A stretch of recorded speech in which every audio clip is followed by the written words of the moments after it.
I want to go back out to Dallas to bring in Kyrie Irving into the conversation. Hey, Kyrie, thank you so much for spending a little bit of time with us. We were just talking before you came on. You're a remarkable 14-0 in these closeout scenarios. That's the best mark without a loss in the NBA. What is it about these games that just brings out this from you? I think it's just the preparation and it's the moment. You know, you just get to that point where you have the opportunity to close out a team. You want to take full advantage of it. I'm doing my best not to be so emotional right now because it's just this is probably the hardest series that I've ever had to go into, and it felt like it, and all the pain and all the sacrifices were worth it. So when you get that vindication and you can close out a team, #1 team in the Western Conference, it feels good. But I wouldn't be here without all the great teammates I've had throughout my career, and big shout out to them. And this is just our moment, and I think it's time we enjoy it. Kyrie, speaking of teammates, I want to ask you about some of these, because you and Luka had the game superstars do in a closeout game like this, 51 points and 13 assists. Or in addition, Derrick Jones Jr., Gafford Lively. Beautiful. Can you talk about their contributions a bit, because they had huge moments? Yeah, that's what we need going into a game like tonight, where we have our guys that are on the wing that are sacrificing the majority of the time on the defensive end to come up big offensively for us. And I told the guys going into the fourth quarter that I need them to put on a defensive masterclass for me on behalf of everybody here in this arena, everybody watching at home. And I feel like we did that. We had a few breakdowns. We made a few mistakes, but we kept playing. We kept the pace going. And going against this young team, we really learned a lot. And I'm grateful for the opportunity. I thanked every single one of those guys for making me better this series, and just grateful that I'm back in the Western Conference Finals, or back in the finals in general in the West. Well, it looked like to us a couple of times with down 17, down 11, time clicking down, you sort of gathered the guys. What was the conversation like specifically for you to them in that moment when you're down double digits? I just asked them, you know, a simple question. I was like, do you guys really want to go to OKC for Game 7? And if that's the case, then we might as well pack this stuff up right now and get ready for next game. And the way that my guys responded to that, they said, F that, Kai. We're coming in here and we're closing it out tonight. And I said, man, hey, I'm joining the party too. Then the first half was, you know, erratic for us. We were making a lot of, you know, uncharacteristic like the mistakes. And I think we figured it out and we settled in that second half. And we figured we were the better team, and we had to go out and show it. Your leadership, Kyrie, has really been on full display. We were commenting on that in the pregame show. This has been such a journey for you. Thank you so very much for stopping by here. Now you await the winner of the Denver series and the Minnesota Timberwolves. Kyrie, thank you so very much. Appreciate it. Always praying for you guys. Be well. So coming back, and this was thank you to Kyrie for his time, but this was a wild finish that we just experienced here watching in Dallas. Woj, what were you making of those final moments, seeing the foul, and then also what this Dallas team has gone through over the last couple of years? Yeah, this was a Maverick team that really put the pieces together on the fly to surround Kyrie Irving, Luka Doncic with the kind of supporting cast you need to advance in the postseason. And, you know, you saw their trade deadline pick up P.J. Washington, who was quiet for most of this game, come alive late, obviously gets fouled, makes the free throws to seal the game. But Derrick Jones Jr., this is a team in Dallas where there were a lot of questions coming into this year about was there enough around them, especially in a loaded Western Conference. And here they are now, first team to the Western Finals, first team to the Final Four in the NBA. First team to the Final Four, going back to their second Western Conference Finals in the last 3 years, all under Jason Kidd, and it happened in spectacular fashion with the last couple of seconds really coming into play. P.J. Washington hitting those free throws. We're going to be joined by Richard Jefferson on the other side of the break.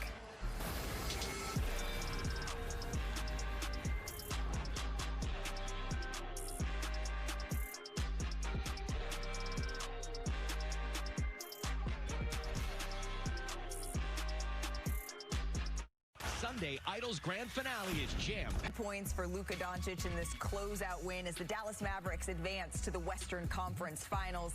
Let's bring in our teammate. I'm so used to having him in studio. He wears a tie when he's there in game. Richard Jefferson, thank you so much for stopping by here with our post-game show. You were watching up close those final couple of seconds. Can you just take us inside what you saw, that foul, Shai Gilgeous-Alexander on P.J. Washington there?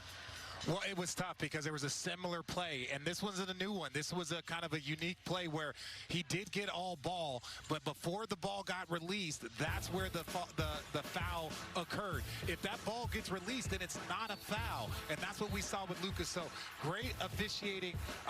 We were able to get the explanation because that was such a unique play, but at the end of the day, it comes down to P.J. Washington, who has had an outstanding series, but he struggled tonight with early foul trouble, but the big threes late, and then obviously the big free throws.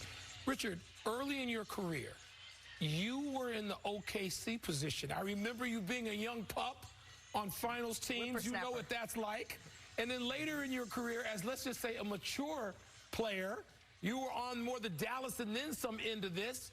What's the difference, especially when you come down the stretch and trying to execute and finish off a game like this, being a young player like all those guys on OKC, or being the vet, and Dallas certainly has one in Kyrie Irving?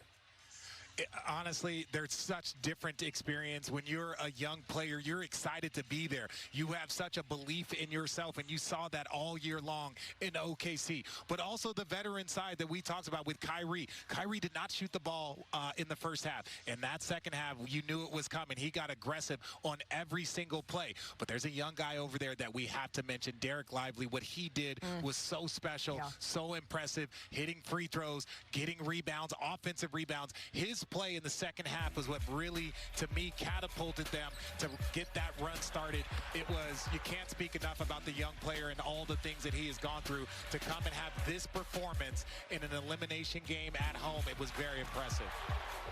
Richard, we'll talk plenty about Dallas here as they advance to the next round, but this Oklahoma City team and the experience this young group got in the postseason, #1 seed in the West, you know, really, we've never seen a team this young achieve as much as this group did.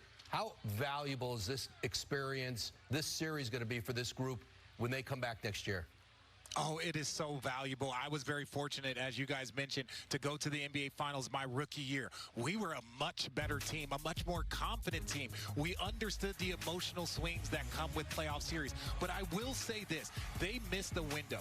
OKC, every pundit was talking about they needed to solidify their roster. We talked so much about their future and the talent and all the picks that they have. But to not go get a big, when you have Minnesota on one side, you got Denver on the other side, and then you saw what Dallas did, bringing in Gafford, drafting Lively, and then also when you talk about P.J. Washington, they have so many picks, but they never used one to go get a player. They needed another big. They got out-rebounded tonight 31-47. I understand that they might be ahead of schedule, but at some point in time, you have to recognize that this team was capable of going to the NBA Finals, in my opinion. They were probably 1 or 2 players away, and that was a missed opportunity, in my opinion. I think this moment is going to fuel them all summer long because they know they have the pieces. We've heard the Jaylen Browns talk about this sort of thing, but I'm going to be talking about this. We'll get back to that for a long time.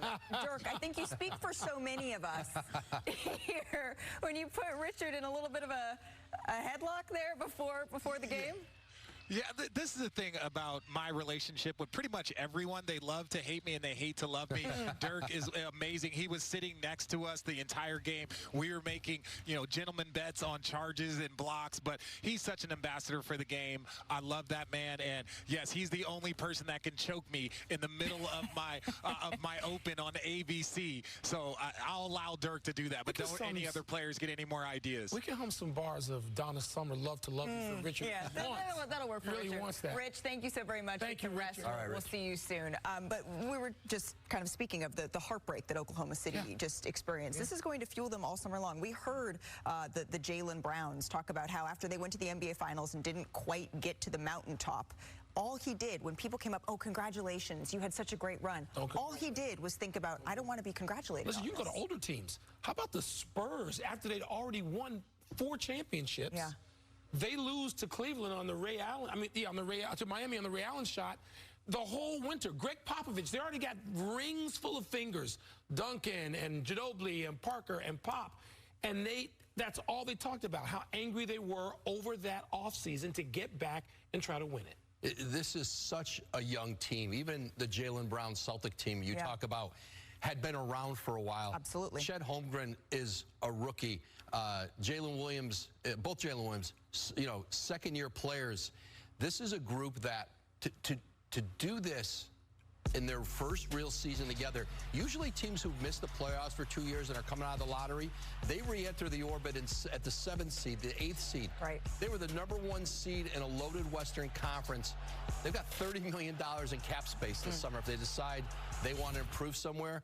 This Oklahoma City team, you'd better beat them now, because certainly you can see a rivalry here. That Lou Dort, Luka Doncic matchup.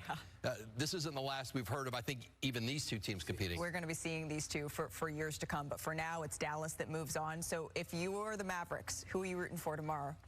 Oh, you're rooting for Minnesota.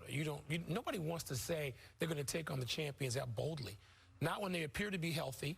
Not when if they get through a Game 7, they're still the champs, the defending league champions. You want somebody else no matter what you say publicly. This is a Denver team holding serve at home.